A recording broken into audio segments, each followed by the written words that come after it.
Hello students, आज का जो वीडियो है वो है वैदिक सुभाषित साहित्यम का षष्ठम अध्याय व्यायाम विज्ञानीयम।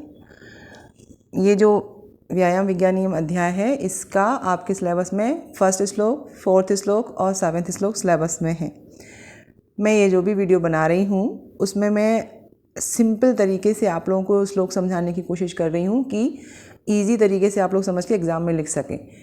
इसमें बहुत ज़्यादा व्याकरण का पोर्शन डालने से समझने में थोड़ी सी परेशानी हो सकती है, क्योंकि संस्कृत सबको शुरू से पढ़ने के लिए नहीं होती है, तो दिक्कत होती है उसको समझने में। तो इसीलिए बहुत इजी वे से मैं इसको समझाने की कोशिश कर रही हूँ। इसे नोट्स के फॉर्म में समझा रही हूँ कि आप लोग इसको लिख कर अपनी कॉपी में और एग्ज़ाम में एज इट इज़ भी लिख सकते हैं। हर एक मतलब आयुर्वेद में कहा गया है ना कि उदाहरण ऐसा होना चाहिए या पढ़ाई ऐसी हो कि हर एक बुद्धि वाले को समझ में आ सके। तो उस हिसाब से मैंने ये बनाया है कि आप इसको अच्छा, जो ब्रिलियंट बच्चे हैं वो तो डेफिनेटली समझ ही पाएंगे, इसमें और भी ऐड चीज़ें कर सकते हैं, और जो साधारण उसके ग्रुप के बच्चे हैं उनके लिए भी ये ईजी हो जाए। तो इसलिए मैं इस टाइप की वीडियोज़ बना रही हूँ। यदि आपको इसमें कुछ लग रहा है कि नहीं, इसमें थोड़ा सा इंप्रूवमेंट और कर सकते हैं या ये ठीक है, तो आप प्लीज़ कमेंट्स करके ज़रूर मुझे बताइएगा कि इसमें ये आप लोगों के लिए हेल्पफुल हो रहे हैं या नहीं हो रहे हैं। एनीवेज चलिए आगे बढ़ते हैं। तो आपका ये जो फर्स्ट श्लोक है उसमें व्यायाम की परिभाषा बताई है। क्या बोले हैं? तुल्य ब्रह्म गुण आकर्षण धनुराकर्षण आदि भी आयामो विधो अंगानाम व्यायाम इति कीर्तिता। ये धनुर्वेद का श्लोक है। इंट्रोडक्शन: यह श्लोक वैदिकी स्वास्थ्य साहित्यम के अध्याय 6 व्यायाम विज्ञानी से लिया गया। इसमें व्यायाम की परिभाषा के बारे में बताया है। पदच्छेद जो पहला वाला वर्ण है वो पूरा का पूरा एक पद के रूप में ही इसके हम अलग अलग शब्द बनाएंगे। तो कैसे? तुल्य ब्रह्म गुणाकर्षण धनुराकर्षण आदि भी आयामः विविधो अंगानाम व्यायाम इति कीर्तिता। अन्वय में किसके बारे में बता रहे हैं? व्यायाम के बारे में बता रहे हैं, व्यायाम की परिभाषा बता रहे हैं। तो व्यायाम को लास्ट में लिया गया, उसके जितने भी विशेषण या जो परिभाषा के लिए जो चीज़ें बताई गई हैं वो पहले लिखी हुई हैं। तुल्य ब्रह्म गुणाकर्षण धनुराकर्षण विविधो अंगानाम आयाम व्यायाम इति कीर्तिता। आगे है शब्दार्थ। शब्दार्थ में मीनिंग है विविध अंग मतलब विविध मतलब अनेक शरीर के अंग। आयाम मतलब एक्सटेंशन, विस्तार होना किसी भी चीज़ का। कीर्तिता मतलब फेमस, इस नाम से फेमस है। तुल्य ब्रह्म मतलब कि बाय बैलेंस, जो बैलेंसिंग वाली इक्विपमेंट्स होते हैं उसे तुल्य ब्रह्म बोलते हैं। विग्रह में है गुण और आकर्षण, गुणाकर्षण की सवर्ण दीर्घ संधि है। दो प्रकार के समास के उदाहरण इसमें। तत्पुरुष में धनुषा आकर्षण मुत्तलाया भ्रम। षष्ठी तत्पुरुष के, षष्ठी तत्पुरुष मतलब तत्पुरुष जो समास है उसके दो प्रकार होते हैं, विभक्ति और नैंग प्रमाण। उस नैंग समास, तो विभक्ति जो समास होते हैं उसके अलग अलग एग्जाम्पल्स दिए होते हैं। उसमें षष्ठी विभक्ति के लिए, षष्ठी तत्पुरुष के लिए ये दोनों उदाहरण सूटेबल होते हैं। तो यहाँ पर इसलिए ये दोनों समास के लिए हैं। वाक्यार्थ क्या है? तुल को घुमाना, तुल मतलब होता है मुद्गर या जो गदा होती है वो। धनुष का आकर्षण करना, खींचना, डोरी को उसके, रस्सी खींचना आदि अनेक इस तरह के शरीर का, इस तरीके से शरीर का आयाम होता है, उसे व्यायाम कहते हैं। बहुत सिंपल तरीके से व्यायाम की परिभाषा बताई गई है इसमें कि व्यायाम किसे कहा जाता है। शास्त्रार्थ। शास्त्रार्थ में स्टूडेंट्स इसीलिए बताती हूँ हर एक श्लोक के बाद में, क्योंकि आप उस श्लोक का मीनिंग लिख दिए सीधे सीधे तरीके से, लेकिन आप उसके भाव को नहीं समझ रहे हो, वो चीज़ में एक्चुअली क्या बताया जा रहा है वो नहीं समझ रहे हो। तो चीज़ को रट के याद करना एक अलग बात होती है, पर समझ के याद करना ईजी हो जाता है। तो इसलिए मैं शास्त्रार्थ को ऐड करती हूँ और पॉइंट वाइज ऐड करती हूँ कि आप अपनी भाषा में उन पॉइंट्स को एलेबोरेट करके लिखें। शास्त्रार्थ को पढ़ने से, समझने से, मैं जितने भी श्लोक्स में शास्त्रार्थ बताए हैं उसमें आपको आगे भी हेल्प मिलेगी कि आप आगे के जो श्लोक्स हैं उनको किस तरीके से पढ़ सकते हैं। तो इसलिए शास्त्रार्थ को जरूर अच्छे से सुनें और उसको अपनी भाषा में लिखने की कोशिश करें, तो आपको लिखने का भी आइडिया लगेगा कि किस तरीके से हमें लिखना चाहिए। बाकी तो सब मैंने लिख के दिया ही है आपको, बस शास्त्रार्थ नहीं लिखा है। वो इसलिए ही नहीं लिखा मैंने कि आप अपने अपने हिसाब से उस पॉइंट्स को कवर करके लिखिए। मैं समझा तो रही हूँ आप लोगों के लिए। तो क्या है शास्त्रार्थ में? सबसे पहले आयाम। आयाम का मतलब क्या होता है? शरीर का एक्सटेंशन। शरीर का एक्सटेंशन कैसे होगा? ऐसा तो है नहीं कि शरीर को पकड़ के खींच देंगे हम। शरीर का एक्सटेंशन कैसे होता है? एक्सरसाइज के माध्यम से होता है। हम कोई भी एक्सरसाइज करते हैं तो शरीर या तो संकुचित होता है या फैलता है। और किसके माध्यम से फैलता है? जॉइंट्स के माध्यम से फैलता है। मसल्स जो हैं वो जॉइंट्स पर जाके इंसर्टेड होती हैं, और जब हम एक्सरसाइज करते हैं तो मसल्स में ही खिंचाव होता है और उसमें संकुचन होता है, वही आयाम है। जैसे आप सूर्य नमस्कार कर रहे हैं या कोई बर्निंग एक्सरसाइज कर रहे हैं या कुछ भी एरोबिक्स कर रहे हैं, तो उसमें क्या हो रहा है? आपका शरीर झुकेगा तो आपका कमर का पोर्शन बैंड हो गया, मतलब वहाँ एक्सटेंशन हो गया। आप पीछे की तरफ गए तो आगे का पोर्शन एक्सटेंशन हो गया। तो इसमें क्या हो रहा है? खिंचाव पैदा हो रहा है, मतलब वो जो नॉर्मल स्टेट थी उससे थोड़ा सा वो एक्सटेंड हो रहा है, तो वही आयाम होता है। इससे क्या होता है, जब कोई भी चीज़ खिंचेगी और फिर सिकुड़ेगी, फिर खिंचेगी, फिर सिकुड़ेगी, तो उसमें ब्लड सर्कुलेशन बढ़ता है। व्यायाम से जो फ़ायदे हैं वो हमें कैसे मिलेंगे, तभी मिलेंगे ना जब शरीर में एक एनर्जी का फ्लो प्रॉपर लेवल पर जाएगा। जब एनर्जी का फ्लो प्रॉपर लेवल पर जाएगा तभी तो उसमें से टॉक्सिन रिलीज होंगे। व्यायाम का जो मेन बेनिफिट्स है वो इसी पैटर्न की वजह से हमको प्राप्त होता है। तो आयाम का मतलब होता है शरीर का एक्सटेंशन और फ्लेक्शन। कैसे होगा ये आयाम, उसके लिए विविध क्रियाएं बताई हुई हैं श्लोक में। कौन कौन सी विविध क्रियाएं बताई गई हैं इस श्लोक में? तुल को घुमाना, मुद्गर को घुमाना, भ्रम मतलब होता है घुमाना, भ्रम मतलब होता है कि चक्कर, गोल गोल जो एक्टिविटीज़ होती है वो होती है भ्रम।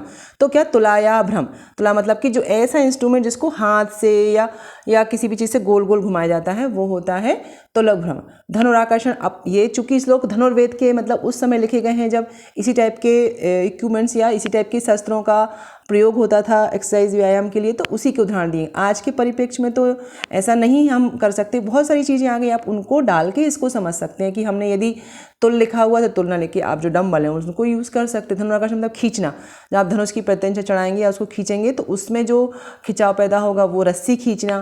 तो इस तरीके से जब आप विभिन्न प्रकार की एक्टिविटीज़ करेंगे तो शरीर के विभिन्न पार्ट जो हैं उनका आयाम होता है और उसी को व्यायाम कहते हैं। कीर्तितः मतलब यही जो क्रियाएं हैं ये व्यायाम के नाम से फेमस हैं। तो आपको व्यायाम की परिभाषा इसमें पता चल गई कि इसमें व्यायाम किसे बोलते हैं। अब जो इसका नेक्स्ट श्लोक है वो है 4 नंबर का श्लोक, मैं इसी में उसको कंटिन्यू कर रही हूँ। नेक्स्ट है 4 नंबर का श्लोक। शनै रथै शनै पंथा शनै पर्वत मारुत पर्वतम आरुहेत शनैर्विद्या च धर्मश्च व्यायामश्च शनै शनै। चाणक्य नीति शास्त्री का ये श्लोक है और डेफिनेटली चाणक्य जी के जो भी श्लोक्स होते हैं वो हम सबको पता है कि कितने वेटेज वाले होते हैं। इंट्रोडक्शन सेम होगा। पद विच्छेद में क्या है? शनै अर्थः शनै पंथः शनै पर्वतम आरुहेत शनैर्विद्या च धर्मः च व्यायाम च शनै शनै। अन्वय में इसमें एक्चुअली किसके बारे में बताया जा रहा है कि चूंकि ये टॉपिक जो ये अध्याय है वो व्यायाम है, तो यहाँ पर व्यायाम को ही हमको सबसे पहले रखना है। भले वो कितने भी एग्जाम्पल्स या कंपैरिजन से उस चीज़ को समझा रहे हों, पर हमको जो पॉइंट है हमारा जो मेन फोकस है वो व्यायाम के ऊपर ही रखना है, क्योंकि चैप्टर व्यायाम का है और उसमें से ये श्लोक लिया गया है। उस चीज़ को समझाने के लिए अलग अलग श्लोक में अलग अलग कंपैरिजन दिए हैं, इट्स ओके, बट हमारा फोकस सिर्फ व्यायाम से नहीं हटना चाहिए। तो क्या बता रहे हैं इसमें? व्यायाम को धीरे धीरे करना चाहिए। उसको समझाने के लिए उन्होंने 2-3 और एग्जाम्पल्स बताए हैं। क्या बताया? शनै अर्थः शनै पंथा संपादनीय। अन्वय में यदि हमें कोई शब्द ऐसा समझाने के लिए आवश्यकता होती है व्याकरण के अकॉर्डिंग तो हम वो उसमें ऐड कर सकते हैं। अर्थ मतलब होता है धन, तो अर्थ संपादन मतलब कि उसको यूज़ करने के लिए। तो शनै अर्थः शनै पंथा गमनम, पथ रास्ते पे क्या चलते हैं, गमनम। शनै पर्वतम आरुह्य, पर्वत पे चढ़ते हैं, चा शनै। विद्या अर्जनीय, जबकि श्लोक में नहीं लिखा है अर्जनीय संपादनीय गमन, पर ये हमने ऐड किए हैं। क्यों ऐड किए? अन्वय के अकॉर्डिंग कि अगर हमें उसको गद्य या मीनिंगफुल बनाना है गद्य को, तो हमें ये वर्ड अगर हम लिख देंगे तो आप ब्रैकेट में लिख सकते हैं, चा शनै धर्म आचरणीय चा शनै व्यायाम अभ्यासते। तो यहाँ पर इस तरीके से अन्वय हो जाएगा। विग्रह में क्या है? शनै अर्थ विसर्ग संधि, धर्म चा विसर्ग संधि, व्यायाम चा यहाँ पर जहाँ तक विसर्ग संधि ही का प्रयोग हुआ है इस पे। शब्दार्थ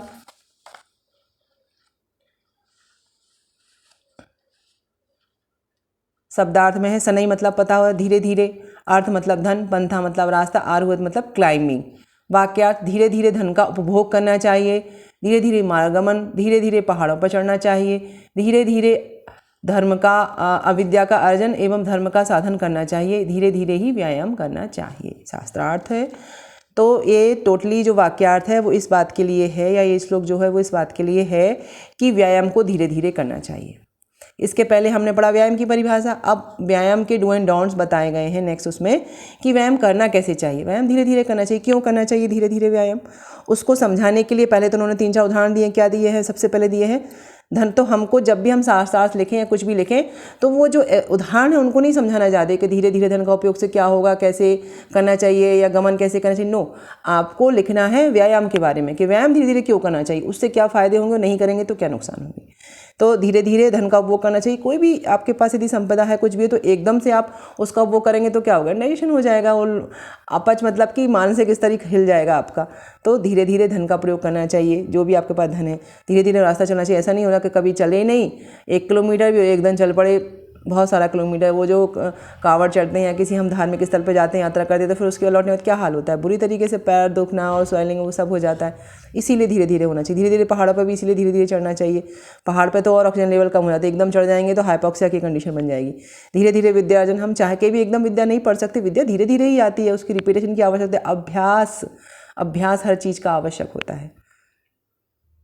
धर्म का साधन भी धीरे धीरे करना चाहिए, मतलब आचरण में भी धीरे धीरे शनैः शनैः वर्तना चाहिए, और व्यायाम भी धीरे धीरे करना चाहिए। शास्त्रार्थ में क्या है, शनैः सिग्निफिकेंट है, अभ्यास बहुत ज़रूरी है। अगर आप कभी व्यायाम नहीं करते, कभी कोई एक्सरसाइज नहीं करते, और एक दिन में आपने सोचा कि रोज़ नहीं करेंगे, हम महीने में एक दिन करेंगे और इकट्ठी 4-5 घंटे करेंगे, इट इज़ ओके। आपको सोचिए क्या हाल होगा उसका। तो क्या है, अभ्यास जो है वो व्यायाम का धीरे धीरे ही होना चाहिए। इसके लिए, इससे क्या, और अब जब हम अभ्यास करेंगे तो व्यायाम से हमें थकावट भी नहीं होगी और हाँपी भी नहीं आएगी, ये मस्त है। अगर व्यायाम से आपको बहुत ज़्यादा थकावट हो रही है, बहुत ज़्यादा हाँपी चली, it is not good sign. इससे आपको कोई फ़ायदे नहीं होंगे व्यायाम के, और उल्टे नुकसान ही होंगे। व्यायाम किस लिए कर रहे हैं, हमारा शरीर हष्ट और पुष्ट बने, वो हर व्याधि को सहन करने योग्य बने, हर ऋतु को सहन करने योग्य बने, इसीलिए व्यायाम किया जाता है। अब आप इस तरीके से अगर व्यायाम नहीं करेंगे तो उससे कोई फ़ायदा नहीं होगा, नुकसान होगा आपका। दूसरा क्या है, giving sufficient time to body make it is to fit with व्यायाम।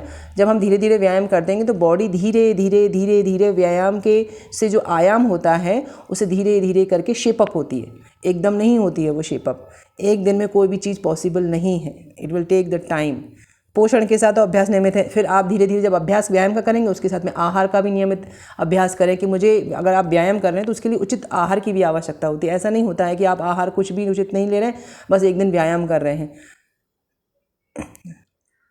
अचानक से क्या होता है, जब हम एकदम व्यायाम करते हैं वायु प्रकोप होता है। आप देखिएगा, जो लोग कभी व्यायाम नहीं करते और एकदम व्यायाम करते हैं तो उनमें वायु प्रकोप से बहुत सारा प्रॉब्लम, बहुत सारे शरीर दर्द, जॉइंट्स पेन, कमर का दर्द, ये सब खड़ा हो जाता है, और वो पोषण भी नहीं लेते हैं साथ साथ में।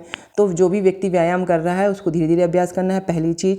उसके बाद पोषण का ध्यान रखना है। दूसरी चीज़, जब हम धीरे धीरे अभ्यास करते हैं तो हमें व्यायाम के संबंध में डू एंड डोंट्स पता चलते हैं कि ये चीज़ ऐसे करनी चाहिए, इतनी देर करनी चाहिए, इस तरीके से करनी चाहिए। इसीलिए ही शनैः शनैः अभ्यास बताया है। आज के समय में हम देखते हैं कि बच्चे लोग जाते हैं जिम वगैरह गए, एक ही दिन में उनने देखा अरे बगल वाला इतना उठा पा रहा है, हम भी उठा सकते हैं। 2-4 दिन में ही उनको लगता है कि हम भी हैवी वेट उठाने लगे। उससे क्या हो रहा है, मैक्सिमम प्रॉब्लम्स खड़ी हो रही हैं। ऋतुओं के हिसाब से व्यायाम नहीं कर रहे हम। जब हमारा बल सबसे कम होता है, हम बरसात ऋतु में बहुत तेज़ व्यायाम करने लगते हैं। जो ये एकदम एक्सीडेंटली जो कंडीशन आ रही है, हार्ट अटैक, ये सब क्या है, इसी के परिणाम है। क्योंकि हमारे पास पेशेंस नहीं होता है कि हम नियमित अभ्यास से अपने शरीर को बनाने के लिए व्यायाम करें। हमको लगता है विद इन अ नाइट हम सब कुछ प्राप्त कर लें, तो इसीलिए परेशानियां खड़ी हो रही हैं। हमें ऐसा बिल्कुल भी नहीं करना चाहिए। आचार्यों के निर्देश अनुसार जो व्यायाम का तरीका बताया है उसको वैसे ही करना चाहिए धीरे धीरे, और व्यायाम करने के बाद हमें स्फूर्ति महसूस होनी चाहिए, हल्कापन महसूस होना चाहिए, ना कि थकावट और हाँपी। तो इस तरीके से स्टूडेंट्स मैंने ये पूरा आप लोगों को समझाया है, और आप इसको लिख सकते हैं, इसको वीडियो को देख के आराम से, और एग्जाम में भी आपको सेम लिख सकते हैं। मैंने एग्जाम के पॉइंट्स के अकॉर्डिंग ही पूरा एक्सप्लेन किया है इसको। शास्त्रार्थ तो डिस्कशन होता है, आप आराम से इसको सुनिए। आगे भी आपको कहीं इसकी नीड है तो आप उसमें इसको लिख सकते हैं। चलिए आगे जो भी आपको आवश्यकता हो तो कमेंट में ज़रूर मुझे बताइएगा। Thank you very much.